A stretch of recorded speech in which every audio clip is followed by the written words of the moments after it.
Have you ever sat in a brightly lit room, packed with people, yet felt completely invisible? That feeling of being in a conference meant to celebrate women leaders, while every glance slides past you as if your very presence were a mistake.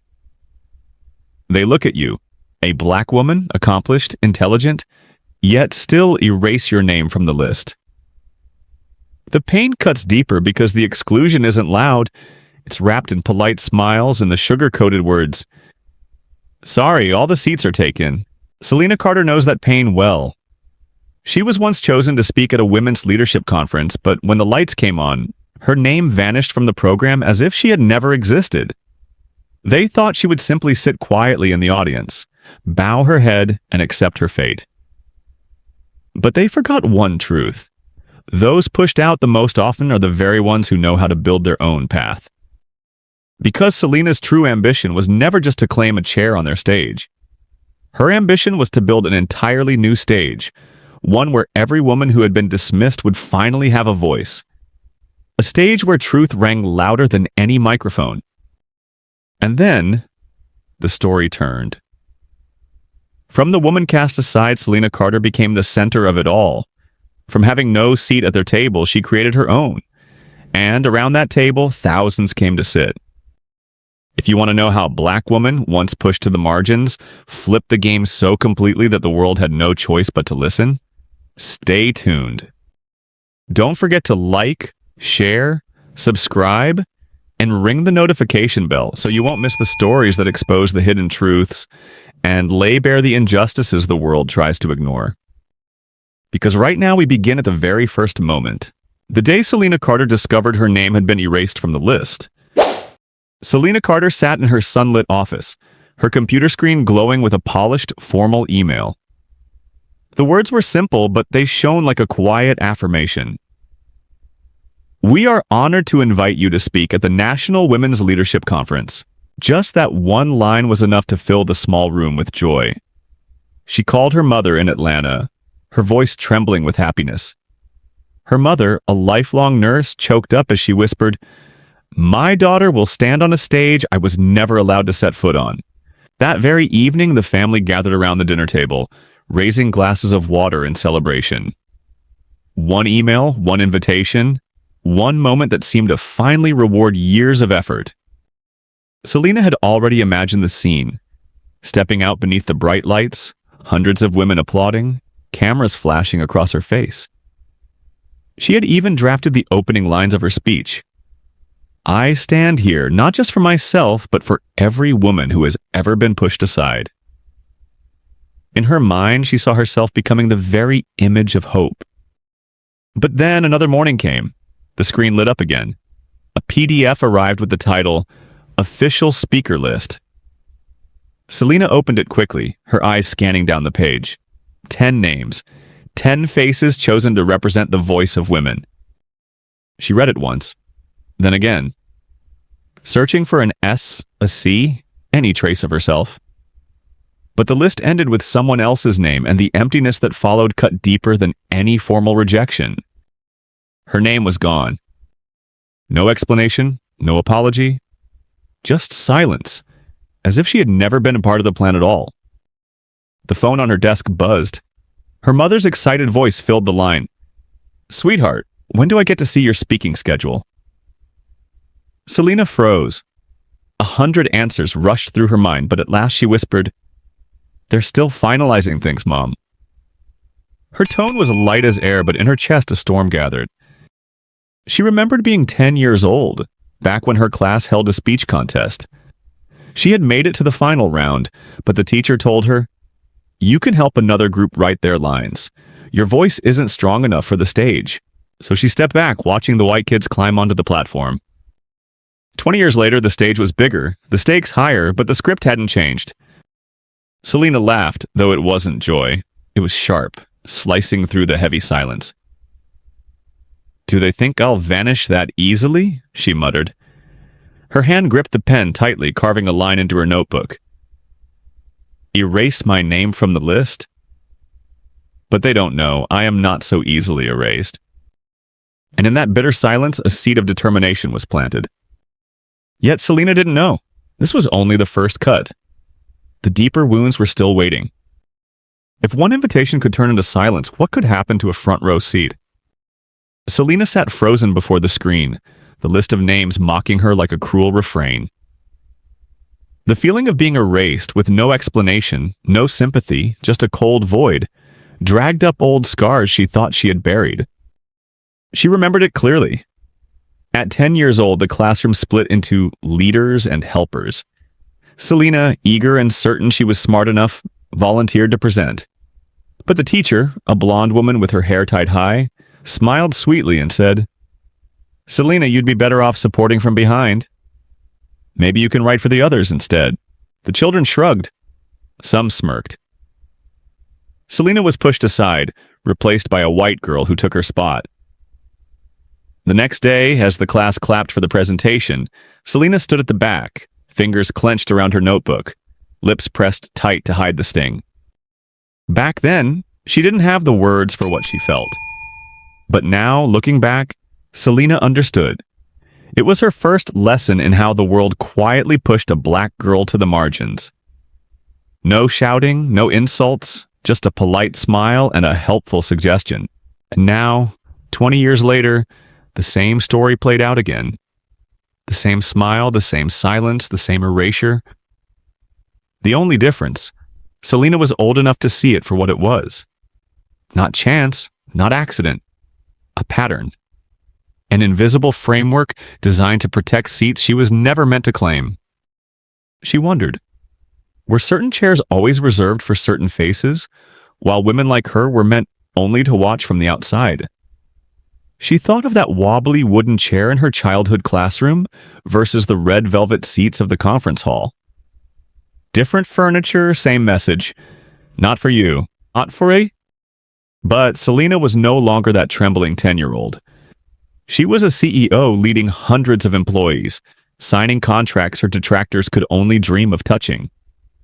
She knew this silence was just a mask for power games, and if they thought crossing her name off once could force her into the audience, they had forgotten one thing. Silencing a voice doesn't kill it. It only makes it louder when it rises again. She closed her eyes and saw that little girl at the back of the classroom, eyes burning with determination no one dared to face. And in that moment, Selena made herself a vow. This time, she would not stand at the back. If a 10-year-old girl could swallow her tears and write words for others, then a grown woman could build her own stage. And that was exactly what Selena began to imagine. She set her laptop aside and leaned back in her chair. The emptiness she felt wasn't simple sadness. It was a bitterness she had swallowed so many times that it no longer shocked her. She didn't scream, didn't rush to call the organizers in protest. Instead, she sat still, eyes drifting out the window where the afternoon sun painted the skyscrapers in gold. The world outside kept rushing, but inside her office the silence grew heavier, as if testing her patience. Another woman might have exploded, might have written a furious letter demanding justice. But Selena knew. Anger in the moment often only handed them more reasons to dismiss her. And maybe what they wanted most was a rash reaction. Instead, her lips curved into a faint smile. Not the smile of surrender, but the smile of someone who had just spotted the move her opponent thought was hidden. A smile sharp enough to expose the lie behind, "No seats left." She opened her leather notebook, its pages filled with quotes, midnight sparks of thought, fragments of vision. On a fresh page, she wrote slowly, each word etched like stone. "Erase my name from the list. But they don't know, I am not so easily erased." She read the line back and let out a soft laugh. It echoed in the empty room, clear, cold, and cutting. Not the laugh of joy, but of a woman who had been sidelined too many times, now choosing to turn rejection into fire. They could erase her from a sheet of paper, but they could never erase the resolve written into her very blood. Outside, the sunset faded, shadows swallowing the streets.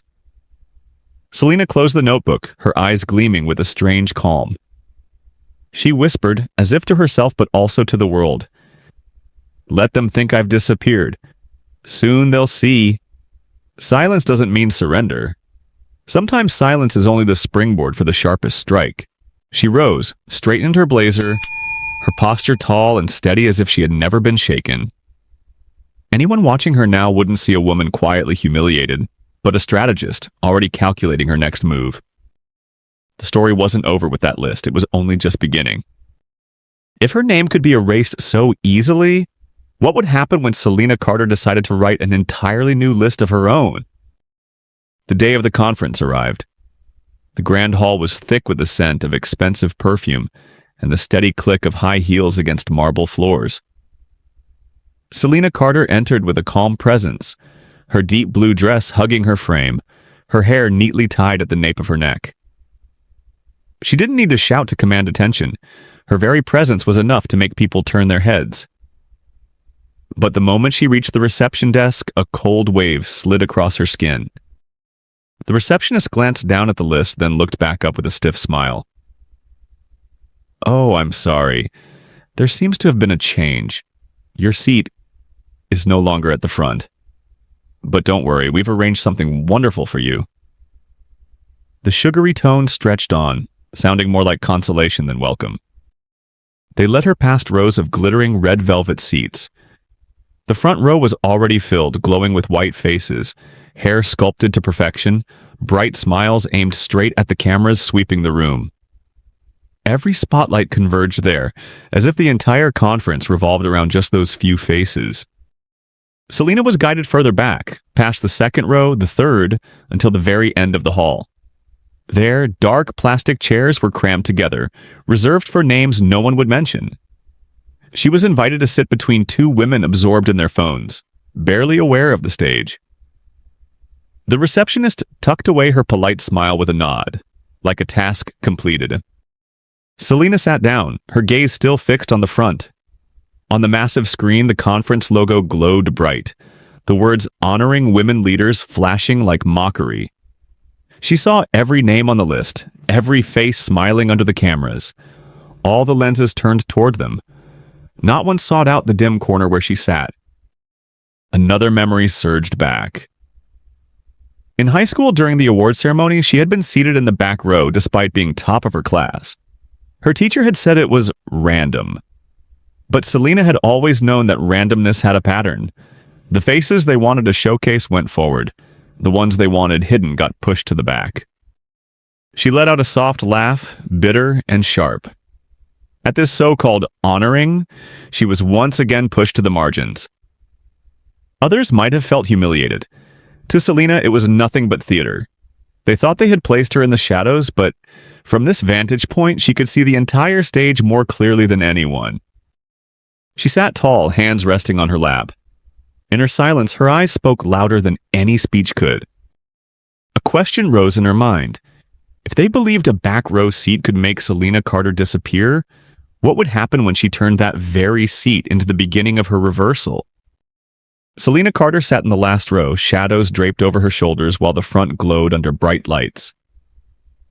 People laughed, posed, and snapped photos, as if those seats alone defined worth. Selena stayed quiet, but in her chest an old memory stirred, so vivid she could almost hear it. It was the day of her high school graduation. The stadium overflowed, banners of blue and white hanging from the stands. One by one, students climbed the stage to cheers from their families. Selena, nearly at the top of her class, was among the last to be called. She had believed for months that her parents would be seated in the VIP section, close to the stage. But that morning when they arrived, they were stopped at the gate. The staff shook their heads, indifferent. "VIP tickets have been gone for a while. You'll have to watch from outside the fence." And so, throughout the ceremony, while other parents waved from the front rows, Selena's mother and father had to crane their necks behind the barriers, their faces blurring in the harsh sunlight. When her name was called, Selena lifted her head, searching. She spotted her father raising his arm high, waving, while her mother shaded her eyes to see better. Her heart tightened. She didn't cry, but inside one painful question rang out. Why were the people who had sacrificed everything for her not deemed worthy of the front row? That image scarred her, teaching her something she never forgot. In this world, certain seats were reserved for certain faces, while others were forced to watch from the sidelines. Now, at this national conference, the same scene replayed in a new form. Selena was pushed to the back, far from the lights, while others basked under the cameras. She drew in a breath, recalling her father's eyes that day, not sad but glowing with pride. He hadn't needed a VIP ticket to know his daughter was worthy. A faint smile touched Selena's lips. If the world insisted on pushing her to the back, then maybe it was time she built her own stage, one where her parents and people like them would finally sit in the front. She curled her hand into a fist like a silent vow to herself. And as the applause thundered at the front of the hall, Selena remained still, letting the light bathe others. Because she knew that light was temporary. When her time came, it would blaze so fiercely no one could look away. If her parents had once been left outside the gates of her graduation, who would Selena Carter now refuse to leave outside the walls others tried to build? Selena sat at the very back, where light rarely touched. From there, she saw everything. The red velvet rose up front glimmered like a barricade, sparkling with diamonds pinned to gowns, teeth flashing for the cameras. They laughed, shook hands, dividing glory among themselves as if it were theirs alone. Back here, no one paid attention. Around her, people scrolled their phones, snapped selfies, or stared at their watches. The hierarchy was laid bare, inside a ceremony branded as celebrating all women leaders. Selena leaned back slightly, narrowed her eyes, and then did something no one expected. From her bag, she pulled out a worn leather notebook. This wasn't just any notebook. It was where she recorded every detour, every time she'd been placed where others thought she fit. Each page was a scar turned into words. She flipped to a blank page. The scratch of her pen was soft, but in the quiet around her, it sounded like a declaration. She wrote, "Back row today, front row tomorrow." The words were short, but final. To her, this was more than a note. It was a vow.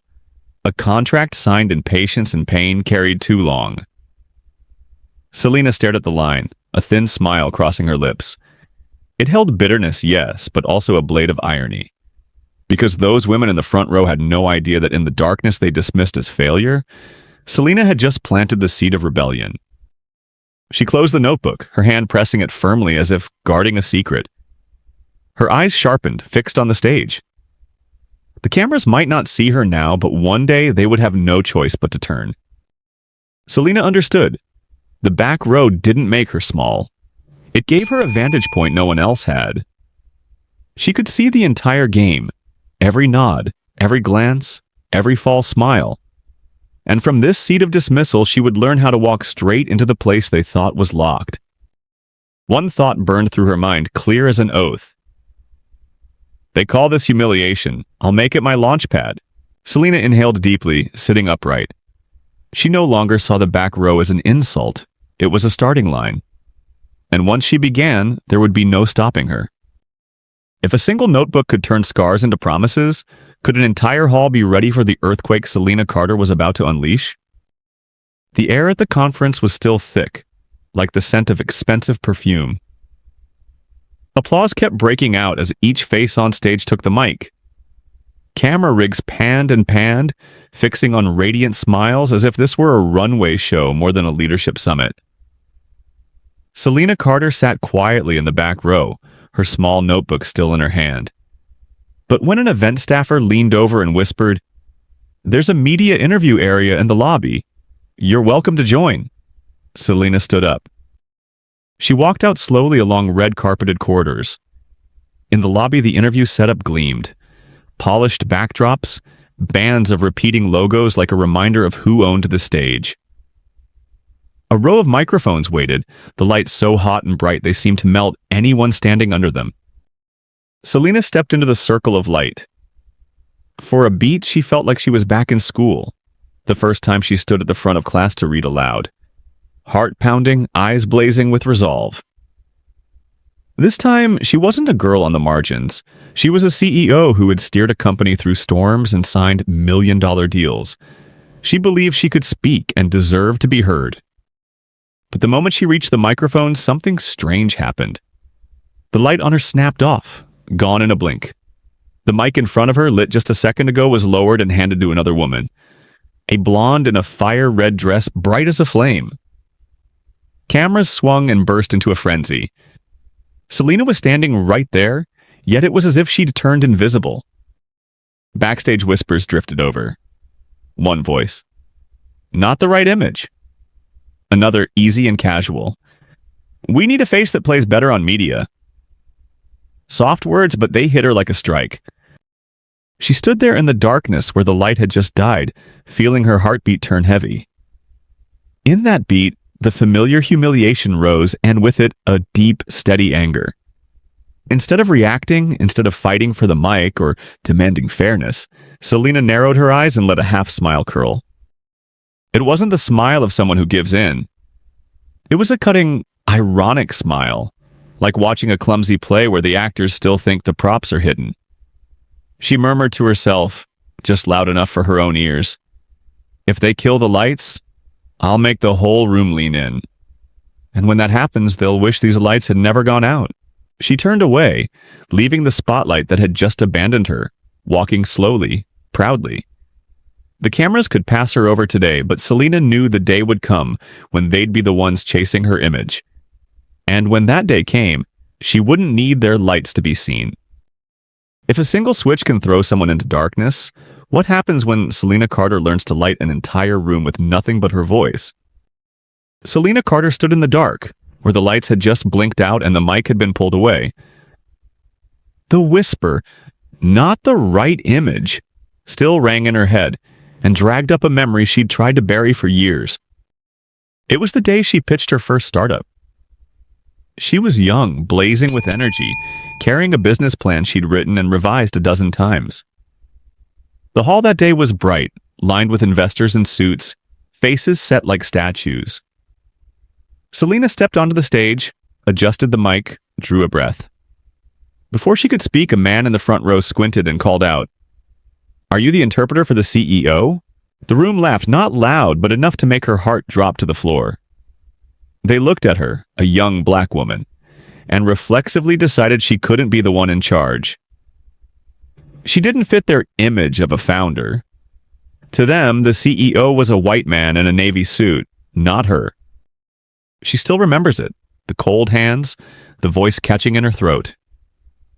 Then she gripped the pages harder, lifted her head, and presented anyway, even as that sting carved itself into her like a notch in bone. The deal didn't land that day, but the lesson did. The failure wasn't about numbers. It was about the doubt she'd have to fight her whole life. And now, at this conference, the scene replayed itself.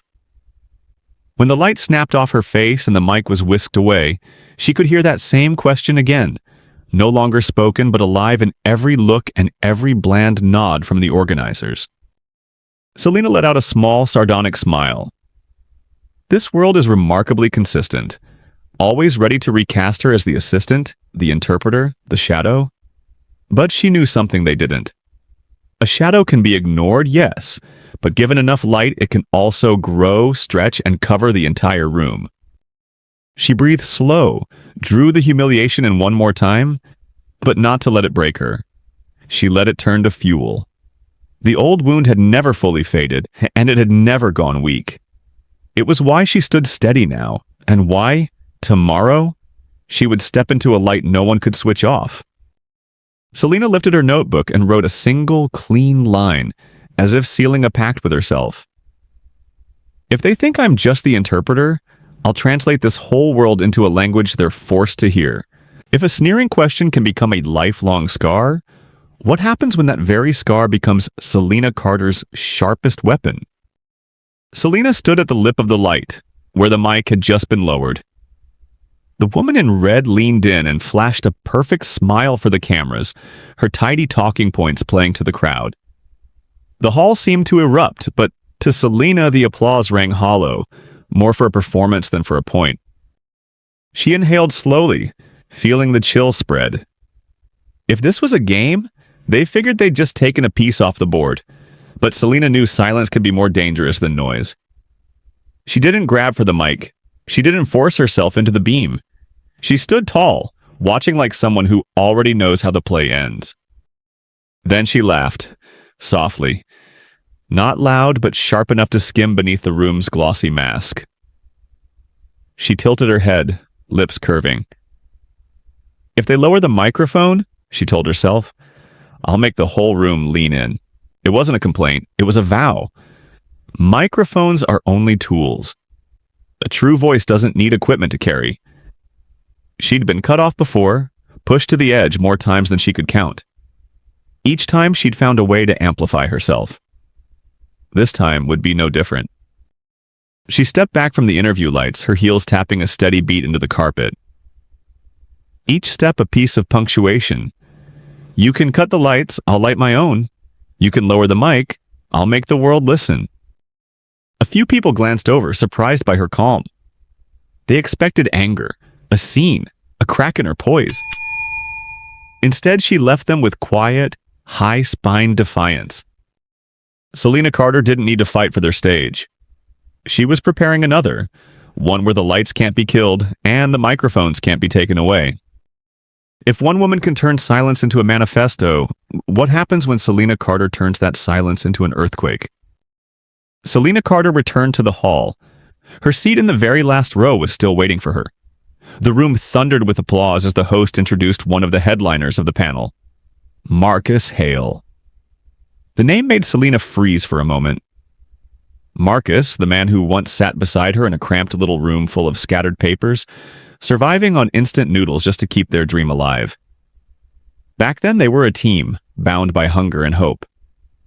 She remembered him saying, Selena, without you, there is no us. Now he stepped onto the stage in an expensive suit, hair slicked back, flashing a smile that claimed the world belonged to him. The audience cheered, the cameras zoomed close. Selena watched silently, her gaze not filled with admiration but with bitterness. Marcus launched into his story of building a startup from nothing. He spoke of late nights, of ideas scribbled on napkins, of tense phone calls with investors. But as the words spilled out, Selena noticed something unsettling. Every detail tied to her had been erased. The strategies she had created, the nights she had stood in front of investors and pitched with her whole heart were now reduced to collective efforts. Marcus skillfully turned into his own spotlight. Then he smiled and lowered his voice, as though inviting the room into intimacy. Of course, every journey has valuable companions, but in the end you have to prove that you alone can steer the ship to shore. The crowd roared with applause. Cameras locked on him, capturing the image of a man exuding confidence and authority. In the last row, Selena gripped her notebook so tightly her fingers turned pale, yet her face remained calm. She knew too well who that valuable companion was. Marcus had twisted the truth, turning her presence into a shadow, a minor footnote not worth naming. She remembered the stormy nights when Marcus had fallen asleep at the desk while she stayed up drafting the final proposal. She remembered walking into boardrooms in worn-out shoes just to defend their idea. Every single moment was now retold with eloquence, but the man basking in glory was the only one on stage. Selena let out a quiet laugh. Not from surprise, but from clarity. Sometimes the sharpest betrayals don't come from strangers. They come from the one who once sat beside you, splitting the last loaf of bread. And those are the wounds that cut deepest. She leaned down and wrote in her notebook. When an old friend erases you from his own memory, it's no longer memory. It's a declaration of war. If Marcus Hale could tell the story without the name Selena Carter, then what would happen when Selena herself chose to rewrite it from the very beginning? Applause still rippled across the hall as Marcus went on about the journey from nothing. Selena sat motionless, but in her mind, memories played like reels of old film. She saw again that dingy rental room with its rattling window that shook in the night wind. On the desk, 2 cheap cups of coffee and piles of paper covered in scribbles. Marcus sat across from her, hair a mess, fumbling through tangled spreadsheets. It had been Selena who sat for hours, pointing out each number, each line in the financial plan. "If we don't recalculate this funding round, the company won't last 3 months," she had warned. Marcus had nodded, then immediately borrowed her presentation style as if it had been his own. She remembered the nights they drafted proposals together. Marcus spoke endlessly, spinning grand visions, while Selena quietly turned fragments into solid figures into convincing charts. Once, when Marcus stepped out to smoke, Selena stayed behind, finishing the plan alone until morning. And now on stage, Marcus declared firmly, "I stayed up countless nights writing the survival plan myself." Selena closed her eyes, letting the image slice through her. The pain wasn't only in being forgotten, it was in seeing her labor twisted into his self-glorification. He hadn't just stolen her ideas, he had erased her presence, making her an outsider to her own memories. For a moment, bitterness rose in her throat, but just as quickly it turned into a faint smile. How ironic that someone could believe erasing a name was enough to erase the truth. Her handwriting still lived in those financial drafts. Her tilted lines still marked the proposals. Marcus could retell the story however many times he wanted, but he had forgotten one thing. Audiences change, but the true witness to that memory still sat in the last row, recording every word. She opened her notebook and wrote, "When an ingrate rewrites history, be patient. The truth never vanishes. It only waits for its moment to return." She lifted her head, watching Marcus raise his hand to another wave of applause. Deep inside, Selena no longer felt like the victim of betrayal. She was the custodian of evidence. If someone can steal a memory and turn it into their personal triumph, what happens when Selena Carter decides to expose the truth? Marcus kept speaking on stage. His voice carried through the microphone, steady, deep, confident. Every sentence fell like scripture, every phrase polished to sound like he had built everything from the ground up. The audience nodded, took notes, even raised phones to record the hero telling his story. In the last row, Selena didn't blink. The stage lights washed down, catching her face, but no one noticed. She quietly pulled her notebook from her bag. The pages were already crowded with slanted writing, but she opened a new blank space. Each time Marcus mentioned a detail about late-night planning, about fundraising, about persuading investors, Selena copied it down word for word. No embellishment, no corrections, just pure transcription. Each claim, each boast, each self-made declaration was recorded with precision. To the audience, Selena was just a woman sitting silently in the shadows. But in her own mind, she was no longer excluded. She had taken on another role, the role of a witness, perhaps even a lawyer in some future trial, quietly gathering evidence. Her lips pressed together, then parted to release a whisper only she could hear. One day, he'll hear his own voice played back. It wasn't a threat. It was a promise.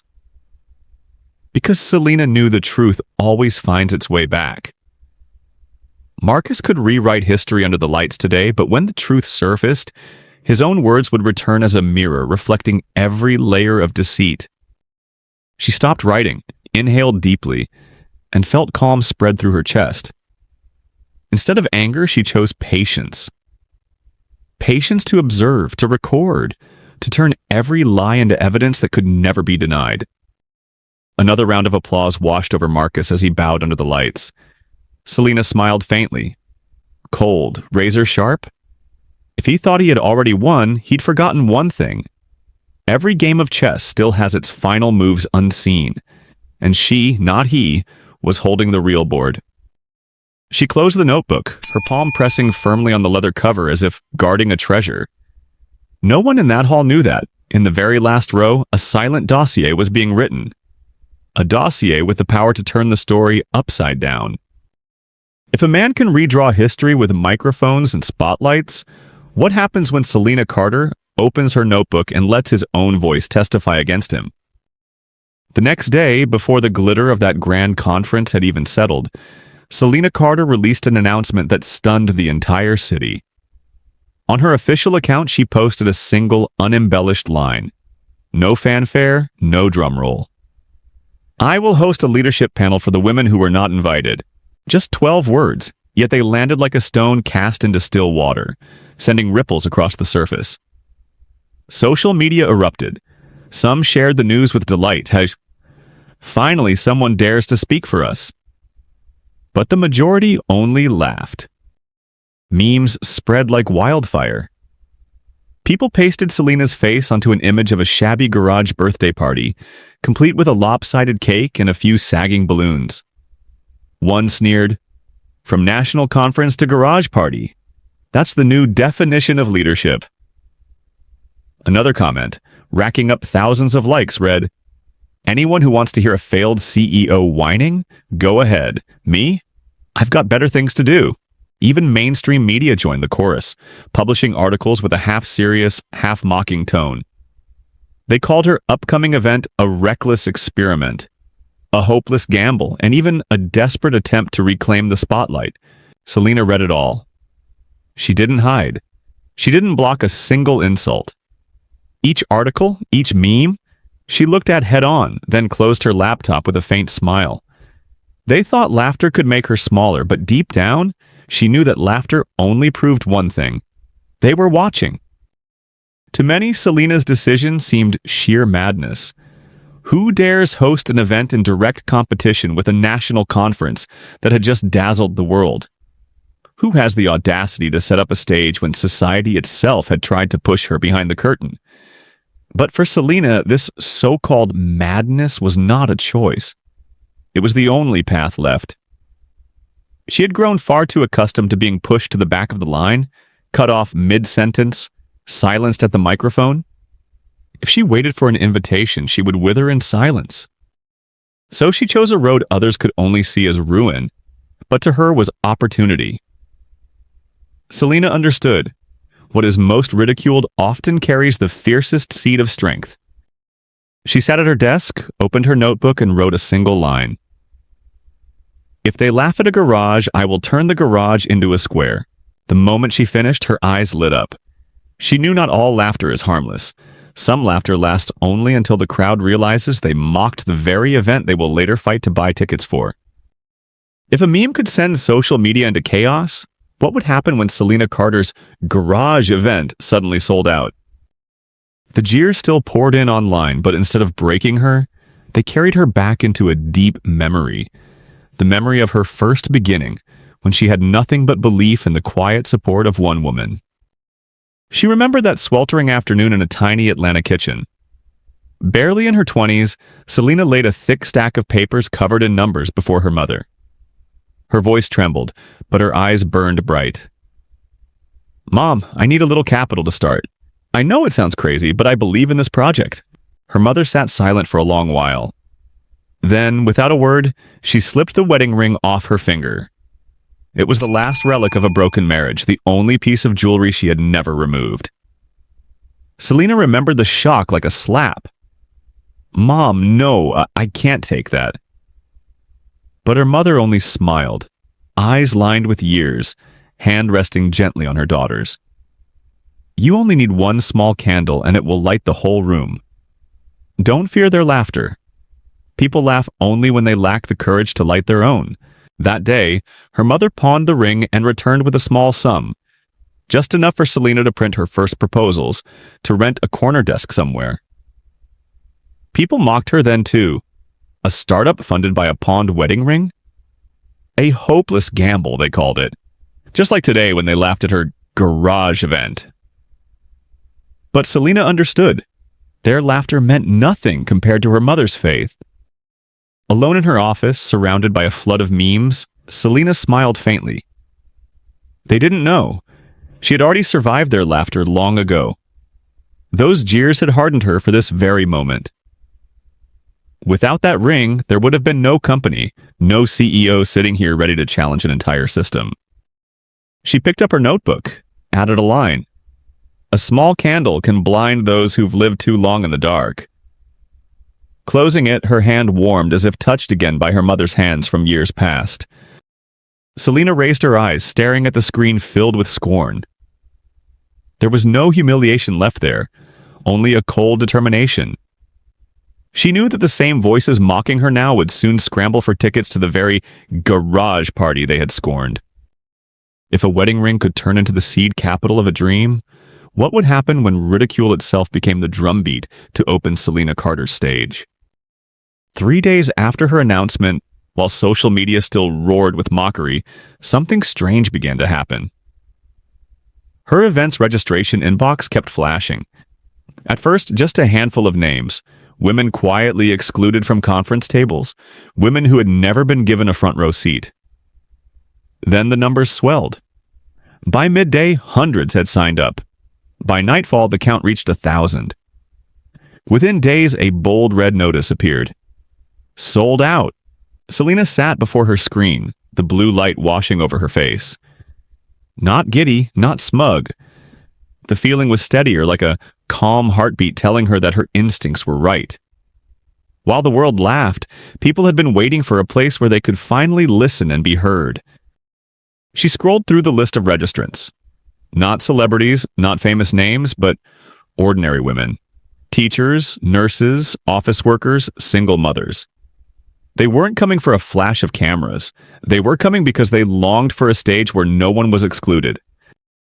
Selena chuckled softly, her smile both tender and ironic. She whispered into the silence of the room, "A garage is big enough for a revolution." In her mind, she saw again her mother laying that wedding ring on the table. They laughed at her then, too. A business built on a pawned ring? Ridiculous. But from that ridicule, Selena built her first company, and now they laughed at a garage event. What they didn't know was that greatness often germinates in the smallest of places. Outside, the grand hall still glowed with dazzling lights. But Selena knew the truth. The real audience was coming to her for authenticity, not spectacle. A sold-out event was more than a victory. It was living proof that exclusion has its limits. They could erase her name from a list, but not the hunger of thousands of hearts longing to gather. Selena closed her notebook and wrote one more line. The crowd doesn't follow the spotlight, they follow the truth. She leaned back, eyes shining. The sound of laughter had become nothing more than background music to a new beginning. And this time, she would not stand for herself alone, but for all those who had been left behind the gate, told their place was always at the back. If a garage party could sell out in days, what would happen when the doors opened and the world saw what Selena Carter had truly built inside? The opening day of both events arrived, and the city buzzed as if two plays were being staged at once. On one side was the official conference, where organizers had poured millions into renting the city's largest convention center. Inside, gold-plated ceilings reflected dazzling chandeliers. Velvet red chairs lined the rows, and tables were decorated with imported fresh flowers. Every detail had been polished to declare this was the only stage worthy of being called women's leadership. Yet the audience seated in that hall did not reflect such splendor. They sat still, faces blank, fingers scrolling endlessly on their phones. Many were focused only on snapping check-in pictures to post online. The microphone boomed across the stage, but no one was truly listening. Carefully prepared speeches repeated familiar slogans, sounding more like advertisements than declarations. The scene struck Selena like a caricature, a glamorous stage that was hollow inside, like a lavish banquet where the guests cared more about the wine glass in their hand than the story being told.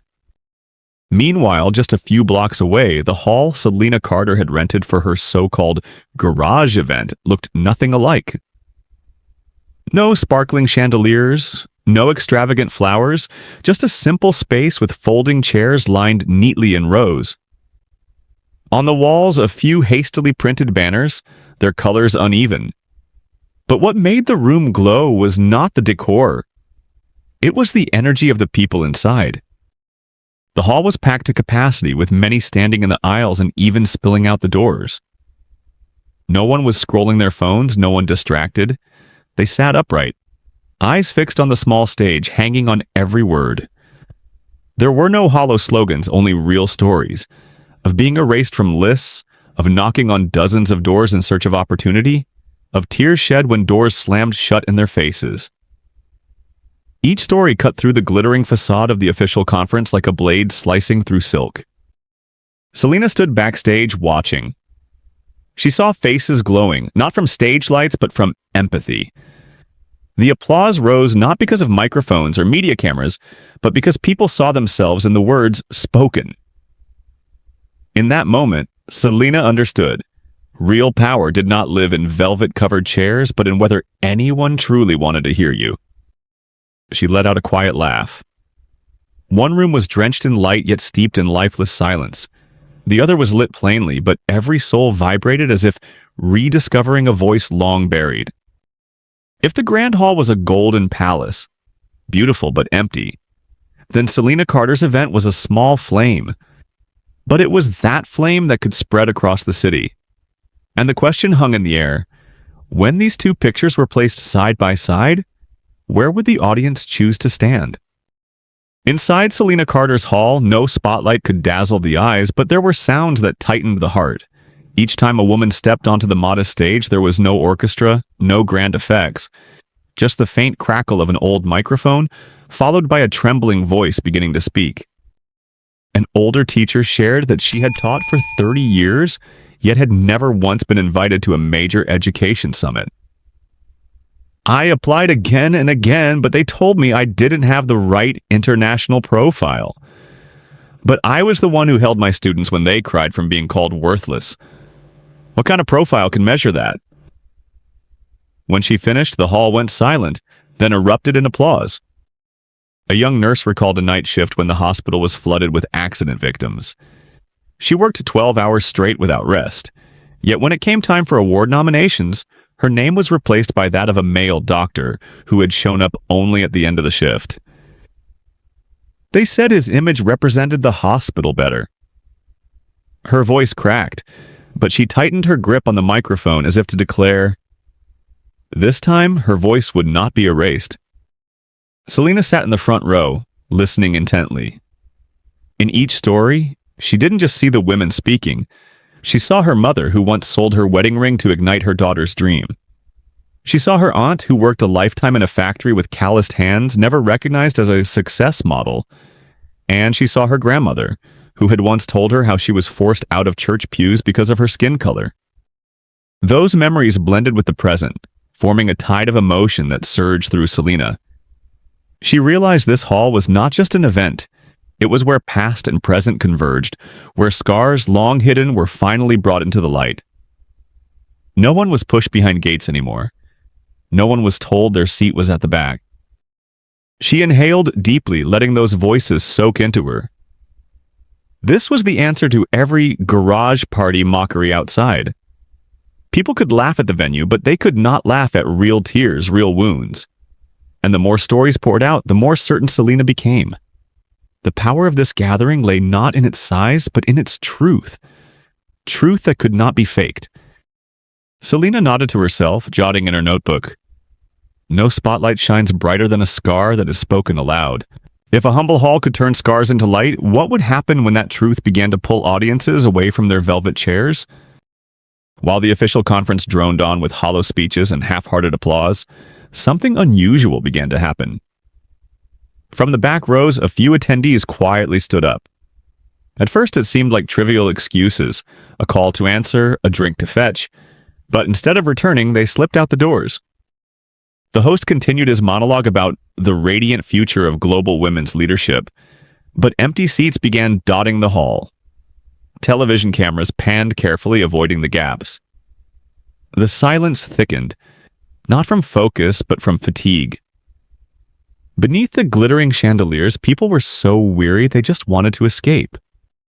And they did. They walked a few blocks to a place they had once mocked. Outside the rented old building, the hastily printed sign of the garage event fluttered in the wind.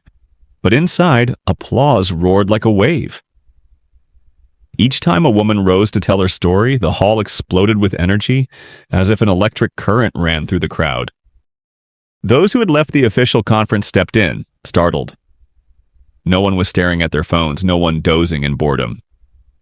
Instead, every eye was locked on the speaker, every breath caught with emotion. And instantly, they understood. This was where something real was happening. The rumor spread quickly. One group left, then another. Soon, a quiet stream of people flowed out of the lavish hall. Velvet seats stood abandoned. Glossy photos turned awkward with rows of emptiness in the background. Meanwhile, Selena's hall grew impossibly full. People crowded the corridors, content to hear only the muffled crackle of the old microphone from inside. From backstage, Selena watched, her heart tight yet swelling. Someone whispered, "Do you see? They're leaving the lights to find the truth." She smiled, a smile both ironic and tender. No rebuttal was needed, no argument. Truth was proving itself. She remembered the memes, the posts that mocked this as a garage party. And now, that very garage had become the center of the city. Not by chandeliers, not by velvet chairs, but by voices too authentic to be silenced. Selena drew a long breath, turned to her team, and said firmly, "We didn't just build a stage, we just opened a door." If crowds were already abandoning the official event to squeeze into the garage, what would happen when every last gaze finally turned towards Selena Carter? Marcus Hale, in a perfectly tailored suit, strode onto the main conference stage like a general returning from war. The microphone in his hand glowed under the lights, and his smile was radiant, as if the entire hall still belonged to him. But when his gaze swept downward, he was met with a very different scene. Empty patches scattered across the front rows. The velvet seats, once fought over like prize tickets, now sat abandoned. Attendees had walked out. A few handbags left behind on the chairs looked like traces of a hasty migration. Those who remained sat silently, eyes unfocused, no longer invested in the story Marcus was straining to deliver. He cleared his throat, adjusted the mic.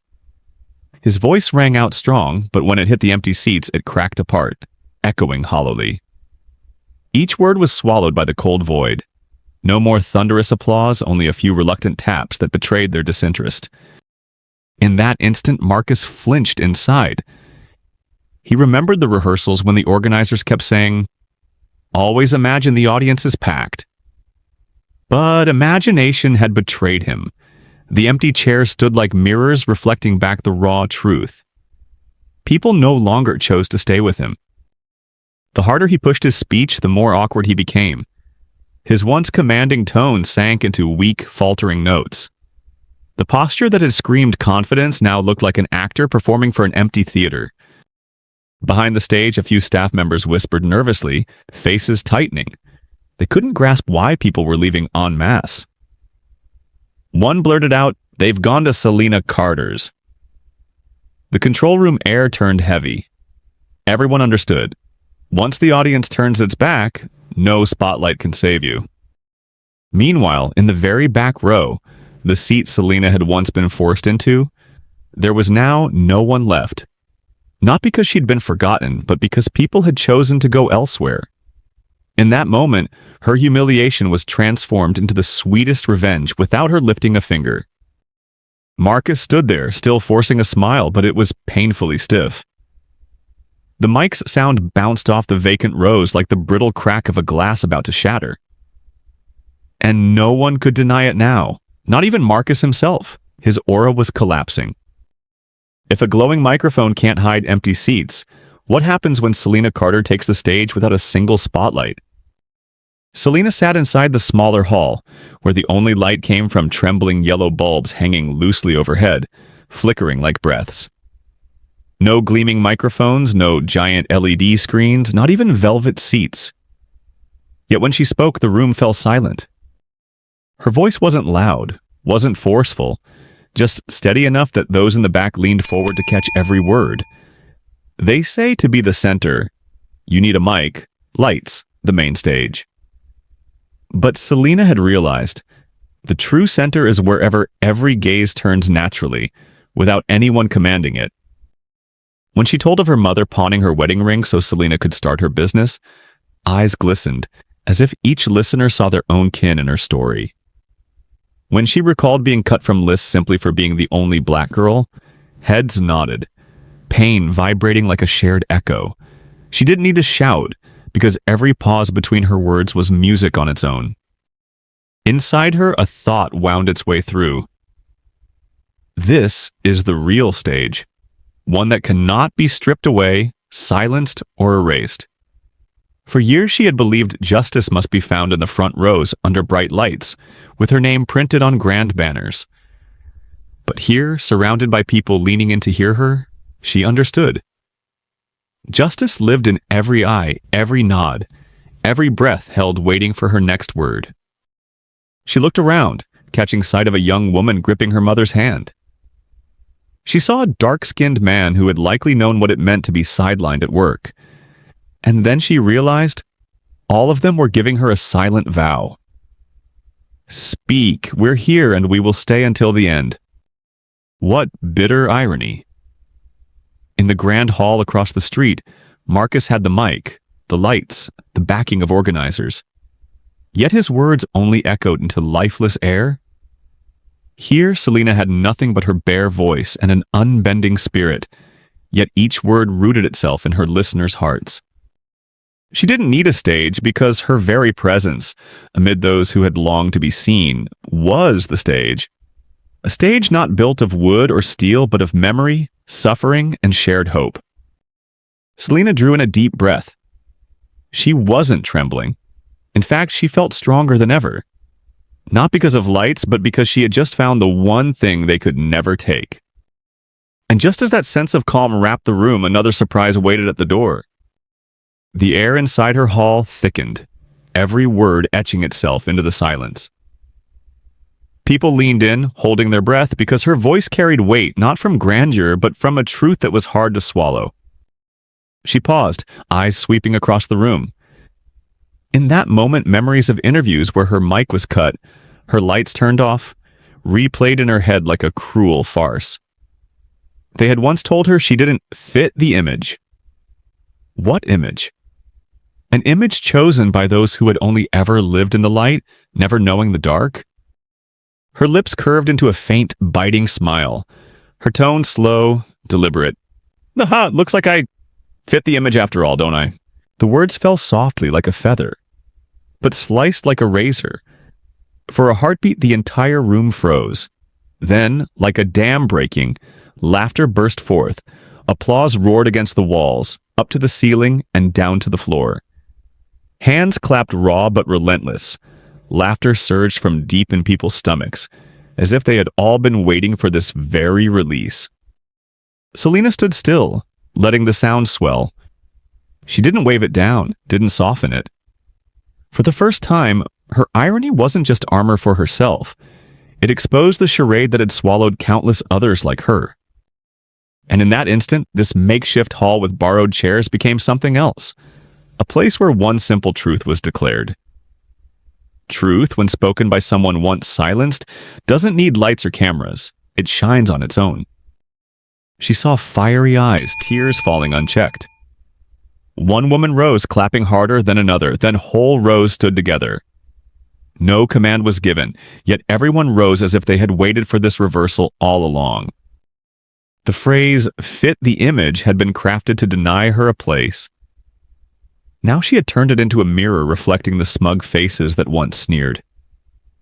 Amid the storm of laughter and applause, Selena simply stood, calm, as if she had known all along her life had been circling toward this moment. How ironic. The very thing meant to bury her had become the foundation of her authority. And this time, she needed no approval, because the audience itself had already crowned her with a title no committee could grant. But even as the applause swelled higher, a familiar figure stepped through the back door. The news was no longer in the hands of the organizers or the polished faces in the front rows. By the next morning, headlines ran across newspapers and social feeds, all echoing the same hashtag, exposed. It wasn't just a word, it was a wake-up call.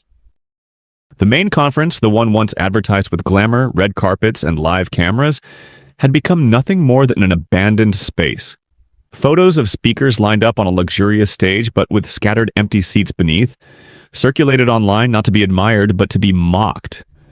Right next to them, people posted images of Selena's modest hall, packed to the brim, attendees standing along the walls, pushing to get inside. The comparison spread like wildfire. Selena didn't need to say a word. The pictures spoke for her. A woman raising her hand, voice trembling, as she shared how she was denied a management role for being not the right cultural fit. A young black man grinning ear to ear as he stepped onto a stage to tell his story for the very first time. And most of all, the photo of Selena herself standing among the crowd. No spotlight, no microphone, just bright eyes and a quiet smile. Yet unmistakably the center. The internet erupted with comments. Yeah, this is leadership. Not guided. Forget the red carpet. All we need is the truth. They tried to erase her, and in doing so, made her a symbol. Selena read those words in silence. Her heart felt both steady and sore. Steady because her voice had finally carried further than any microphone ever could. Sore because to reach this point she had endured too many scars. Being cut from a school presentation, watching her mother stand behind the fence at graduation, feeling a microphone pulled away from her mid-sentence. She realized this moment wasn't just about her.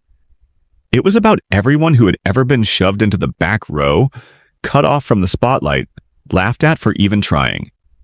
#Exposed wasn't simply the collapse of a conference. It was the rise of a movement. Selena closed her eyes, inhaled deeply, and asked herself, was this the doorway opening? Not the ornate doors of elite panels that had never welcomed her, but a new one she was building with her own hands, so that those once excluded could finally walk through. Her phone buzzed nonstop.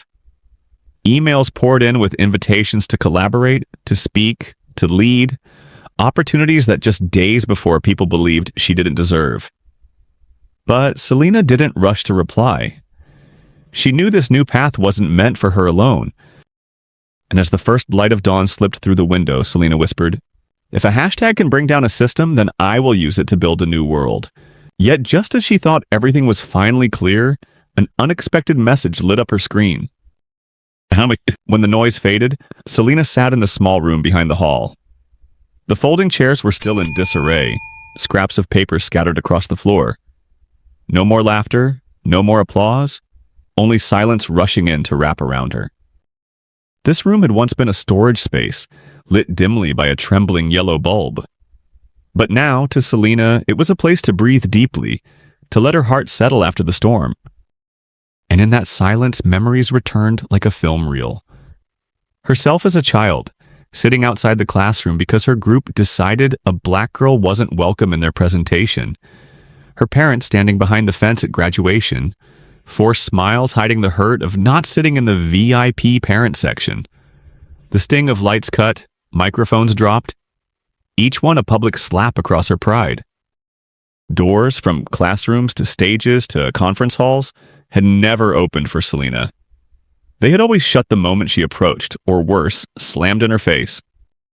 She tightened her grip on the little notebook still in her hands. It had followed her through the years, filled with every insult, every silencing glance, every word meant to erase her. But in those pages weren't only wounds. There were also fragments of dreams, promises to herself, defiant notes scrawled in the margins. Back row today, front row tomorrow. She understood now, if she kept waiting for others to open their doors, she would always remain outside. Her only choice was to build her own, and she had, without money, without power, but with relentless belief and the refusal to disappear. The empty room felt like a metaphor. The scraps on the floor were the leftovers of a broken system. Disorder, exclusion. But Selena no longer felt shame or bitterness. Instead, she saw a sliver of light leaking through the cracks, a reminder that the new door she had built was already open. She told herself, if once they pushed her out, today she was standing in her own room, waiting to welcome those left behind. No one else would have to stand outside the gates like her parents once did. No one else would bow their head to a silenced microphone like she had. And in that quiet, Selena smiled. The journey wasn't over, it had just begun. But as her faith burned brighter, that unexpected message tapped against her screen again. Selena sat still in the back room, the glow of her phone casting light across her face. The hashtag exposed still dominated the feeds, videos of people abandoning the main hall for hers shared endlessly. It was a storm sweeping away old narratives, a wind so strong even she hadn't foreseen its reach. She set her phone down, leaned back into the chair. The noise outside felt like background music to her thoughts. Chairs? The word struck her. The very thing stolen from her, time and again. Classroom chairs, VIP seats at graduation, back row seats at panels, the empty chair on the speaker list. How many times had a single seat been enough to brand her an outsider? She chuckled softly. Not bitter, not broken, more like someone who finally saw through the rules of the game. The rule they had always imposed: if you're not in the right chair, you don't exist. But now, Selena had broken that rule in a way no one expected. She remembered the women who had stood to share their truths at her event, their shaky voices transforming into bold declarations, timid eyes glowing with pride. They didn't need first-class chairs to validate their presence. They had turned that small hall into the heartbeat of the city. Selena tapped her fingers against the table, whispering to herself, "They didn't give me a chair, but now I sell the whole table."